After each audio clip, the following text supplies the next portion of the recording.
حبايب قلبي ازيكم عاملين ايه؟ يا رب تكونوا بخير وفي احسن صحة وفي اتم حال. جاي لكم النهارده فيديو جديد وروتين جديد ان شاء الله كده يشجعكم ويخليكم تقوموا تخلصوا كل اللي وراكم.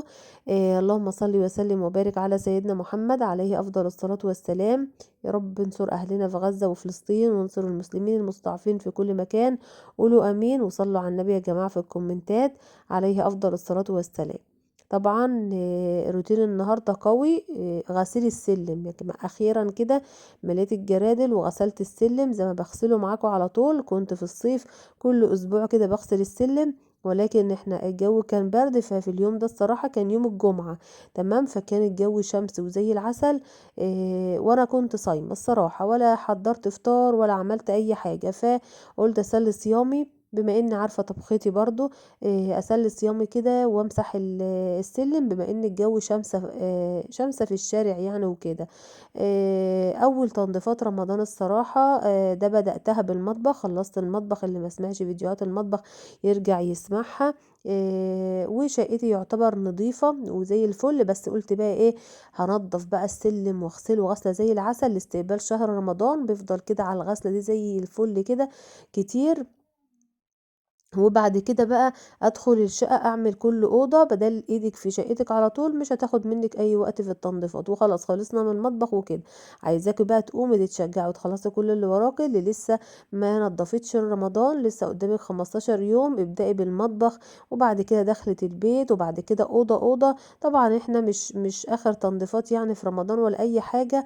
على قدك اعملي، على قد صحتك اعملي. طبعا هو اساسا في رمضان بنعمل برضو وننضف وكده، يعني مش مثلا هننضف قبل رمضان طول رمضان، لا هنقعد، لا كل يوم عايز ترويق وكل يوم عايز نظافة. فما نجيش على نفسنا قوي. لو انت كنت تعبانة خدي حاجة حاجة كده وخلاص. انا السلم ده الصراحه يعني بنضفه في الاسبوع مره يعني على طول. بكنسه وبمسحه بالشرشوبه طول الشتاء. تمام. في الصيف لا بغسله. ليه؟ لان الصيف اساسا الجو بيبقى حار يعني. الصيف بنحب كده ايه، ندلدق ميه كتير بتجيب لنا طراوه بقى. اما في الشتاء ما بنحبش ندلدق ميه. ليه؟ عشان خاطر ايه، الجو بيبقى برد. فالصراحة كده اللي هو السلم بقى، لقيت الجو شمس في اليوم ده الصراحة، يوم الجمعة، وكمان انا صايمة فمش ورايا حاجة، فقلت اتسلى فيه. هنضفه كده واغسله لاستقبال شهر رمضان الكريم. طبعا انا خلصت المطبخ زي ما قلت لكم، خلصت يعني تقريبا كله ما عدا بقى ايه، الاوض بقى همسك على طول، مش هياخدوا مني يومين. وهعلق زينة رمضان كده ربنا يعيني. فعايزاكم تقوموا تتشجعوا كده، اللي لسه ما دخلتش كده على التنظيفات تدخل وتعمل على قدها كل يوم حاجة. يا رب يكون الفيديو ان شاء الله كده يخليكم تتنشطوا وتخلصوا كل اللي وراكم. انت ابدأي، بس ابدأي كده وقولي بسم الله، وانت هتلاقي نفسك ايه، شعلة نشاط شعلة نشاط. آم، بس عايزاكم يا جماعة ما تنسونيش بقى في اللايك والاشتراك. اللي شافت قناتي كده بالصدفة تشترك في القناة مش هتندم والله. تدخلي كده فرة كده في الفيديوهات، قلبي فيهم كده ان شاء الله يعجبوكي، وتشتركي في القناة معانا وتنضمي لعيلتي الجميلة. وكمان اللي بتفرجوا بقى على الفيديو يعملوا له لايك، يعملوا لايك على طول اول ما تشوفوا الفيديو تعملوا لايك وتعليق جميل منكم زي تعليقاتكم الجميلة اللي بتشجعني والله العظيم بتفرحني. ربنا يسعدكم ويفرحكم ويوفقكم يا رب. يبلغنا رمضان لا فاقدين ولا مفقودين. وتقبل مننا يا رب شعبان رجب وشعبان، وبلغنا رمضان اللهم امين يا رب العالمين. زي ما قلت لكم كده مليت بقى جراكن وبدات ان انا عايزه اغسل السلم غسله زي العسل كده، يشف ويرف كده من النظافة. واغسل الجدران واغسل كل حاجة. زي ما انتوا شايفين كده بملى الجرادل الصراحة وبدلق مية بقى، وبحط في كل جردل شوية معطر ارضيات كده يخلوا ريحة السلم زي الفل. صراحة بتعب في مسح السلم، ولكن كله يهون عشان خاطر ايه، كله يهون عشان خاطر النظافة دي بتدينا احنا طاقة ايجابية. متحرمش منكم يا رب ولا من تعليقاتكم الجميلة اللي بتسعدني وتفرحني. وعايزة ارحب بكل المشتركين الجداد اللي اشتركوا عندي. وجودكم والله العظيم فرحني كده وشجعني. بس في الفيديو ده بقى حصلت حاجة، بصوا نسيت الصيام يا جماعة. نساني والله العظيم، هحكوا لكم في الاخر في الطبيخ يعني.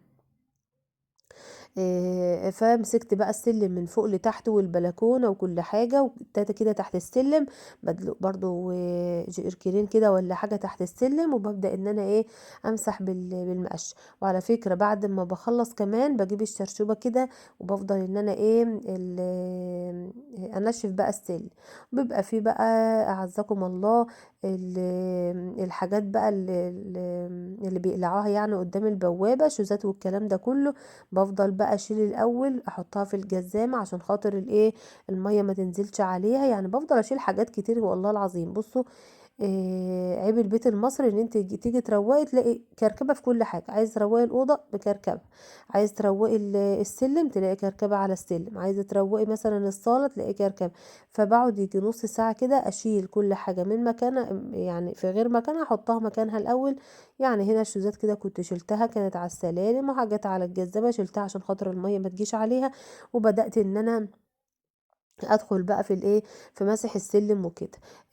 من اساسيات التنظيف ان انت الاول تشيلي كل حاجه تحطها مكانها، هتسهل عليك انت التنظيف. وفي نفس الوقت كل شهر ولا حاجه تلف لفه كده في شقتك، اي حاجه فيها كركبه يعني ولادك مش هيحتاجوها، جوزك مش هيحتاجها، تخلصي منها. بيعال الراجل بتاع الربابيكيا بيلفوا، حطيها كده في شكارة عندك تحت السرير في البدروم لحد ما تحوشي بقى حاجات كتير، وبعد كده بيعيها تخلصي من الكركبه. الكركبه يا جماعه بتجيب لنا طاقه سلبيه. بدات ان انا ايه مسحت السلم، ونزلت تحت كمان امسح بقى البوابه ورشش ميه كده على البوابه. نفسي اغسل البوابه من بره معاكم، ولكن ما بعرفش اصور طبعا في الشارع خالص. والسلم كمان اللي بره ده انا بطلع وبمسحه برضه، بدلدق فيه ميه بقى وبمسحه واخليه قشطه فل شمعه منوره. كانت الجزمه كمان عايزه تتنضف برضه، عليها تراب على طول، هي اساسا غامقه فعلى طول بيجي عليها تراب. وانا رايحه وانا جايه الصراحه بفضل ان انا المع فيها وامسح فيها. وقلت بقى ايه عشان خاطر السلم ينور كده برضو امسحها كده والمعها تلميعه زي العسل كده، واوريكم السلم لما خلصته بقى زي العسل. عايزاكي كده تقومي تتشجعي وتخلصي كل اللي وراكي، واوعي تكسلي. على فكره اليومين دول خلاص الشمس بتطلع بقى، ما عندكيش حجه. طلعي كده فرشك في الشمس كده وروقي بيتك. وكل سنة وانتم طيبين يا رب، وتنعاد عليكم الأيام بخير. تقولي بقى في التعليقات فرشتوا بقى زينة رمضان ولا لسه، وروقتوا شققكم ولا لسه. كل سنة وانتم طيبين. بصوا بقى عايزة اوريكم السلم وجمال السلم يا جماعة، بيبقى حاجة تانية خالص، بينور والله العظيم. وخصوصا لما بتمسح المسحة اللي انا ايه بمسحها بيه ده، فرق بين ان انا اكنسه وامسحه برضو بالشرشوة بيديني طاقة ايجابية. فمسحته كله ما سبتوش غير لما زي الفل كده زي ما انتوا شايفين كده. اهو زي ما انتوا شايف كل حتة فيه بقت بتبرق حرفيا وبتلمع، وبسيبه كمان لما ينشف بينور اكتر كمان. بقعد كده على التنظيفة دي اسبوعين. يعني ممكن قبل رمضان بيوم ولا حاجة اكنسه بقى وامسحه تاني. احنا ورانا ايه غير التنظيف؟ ربنا يعيننا يا رب على شغل البيت. بس كده ربنا يدينا الصحة والله العظيم، اهم حاجة الصحة، ويكفينا شر المرض انا وانتوا وكل المسلمين، اللهم امين يا رب العالمين. معلش يا جماعة كان في هيصة في الشارع فاضطريت اقفل يعني واسجل لكم تاني. بصوا اللي بعد ما خلصت بقى هطبخ طبخة هعمل محشي خاص، شوية محشي خاص كده. طبخة سهلة وسريعة. محشي الخاص اساسا ما بياخدش وقت خالص. كمان انا كان عندي شوربه تمام، كان عندي شوربه من امبارح من قبلها بيوم، يعني شوربه بقى لحمه مع مواسير. فاستخسرت الصراحه الشوربه دي لقيتها مدهننه بقى وتحفه، شوربه مواسير بقى يا جماعه. فالصراحه قلت بقى ايه هعمل شويه محشي. كان عندي ورق خاص في التلاجة يعني بقالي يومين ثلاثه كده، كنت مكسله عن ان انا احشي وكده. لا قلت بقى يوم جمعه وانا قاعده، كمان كنت صايمة ومأخدة بقى ايه ولادي كده يصوموا برضو يوم 15 من شعبان، يوم ترفع فيه الأعمال. فالصراحة كانوا صايمين معايا، فقلت ايه اعمل شوية محشي بقى بما اننا كده. إيه كان في شوربة من امبارح بس محشي بقى مش جنبه اي حاجة، ولا لحمة ولا فراخ. بحس ان انا رايقة بقى، بحس ان انا رايقة. إيه شوية المحشي وخلاص تمام. عملت ايه، عملت شوية تسبيكة كده، عملت البصل دبلتهم وحطيت عليهم الطماطم، وحطيت بقى بهارات محشي وشوية كمون وفلفل اسمر وملح، وهقلبهم واسيبهم. وعلى الناحية التانية كده جبت حلة يا دوبك بس تنمل كده، اعمل فيها الخس وخلاص. صراحة اكلة سهلة وسريعة. لما بيكون عندك شوربة من مثلا قبلها بيوم ولا حاجة، ولو حتى في رمضان، تعملي شوية محشي كده بس على الهادي كده، ولا لحمة ولا فراخ، والله العظيم أكلة منجزة وفي نفس الوقت طعمها تحفة، طعمها ما أقولكوا زي الفل.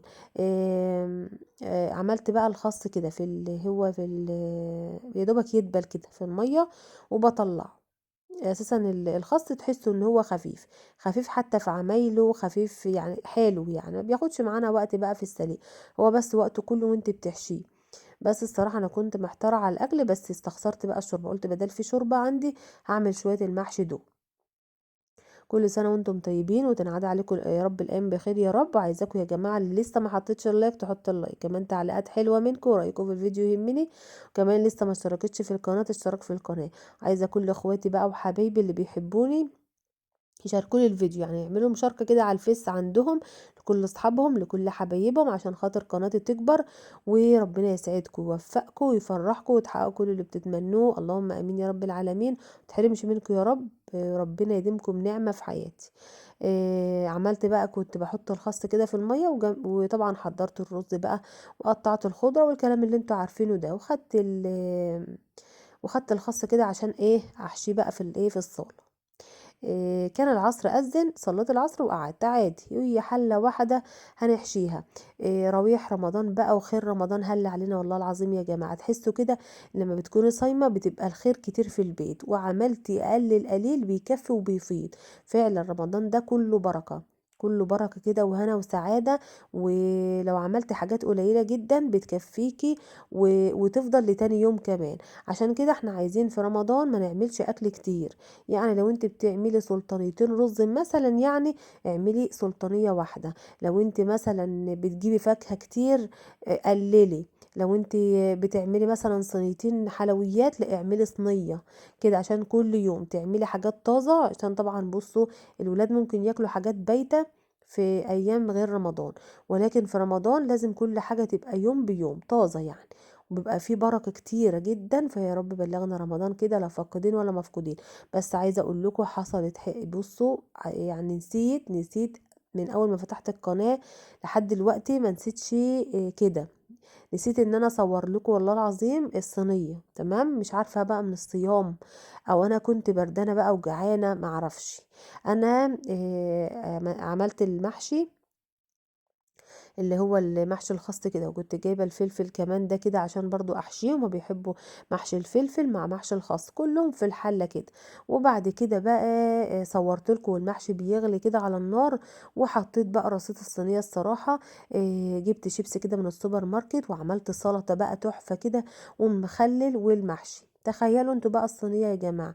ورحت واخده الصينيه والبلح، وقعدت بقى ايه، شغلت بقى التلفزيون عشان اسمع الاذان، ونسيت خالص ان انا اصور الصينيه. سامحوني سامحوني سامحوني والله العظيم نسيت حتى بعد ما اكلت. بعد ما اكلنا بقى بصوا زي ما يكون كده احنا كنا جعانين او انا كنت جعانه، فما افتكرتش خالص. بعد ما اكلت بقى وشبعت والكلام ده كله وانا قاعده بشرب بقى، قلت يا نهار ابيض ده انا نسيت خالص اصور الاكل في الاخر، منظر الاكل كده شكله والله تحفه. بس سامحوني سامحوني سامحوني. يمكن من اثر الصيام، مش عارفه انا هعمل ايه في رمضان. بفكروني يا جماعه، فكروني بقى في رمضان ان انا اصور لكم بقى السفره قبل ما ناكل يعني. فسامحوني. فقعدت كده حشيت المحشي الخاص والفلفل كمان، ما خدش معايا وقت وزي العسل، وخلصت كده. وهنا كان المحشي بيغلي بقى، وسامحوني ما صورتش المقطع الاخير.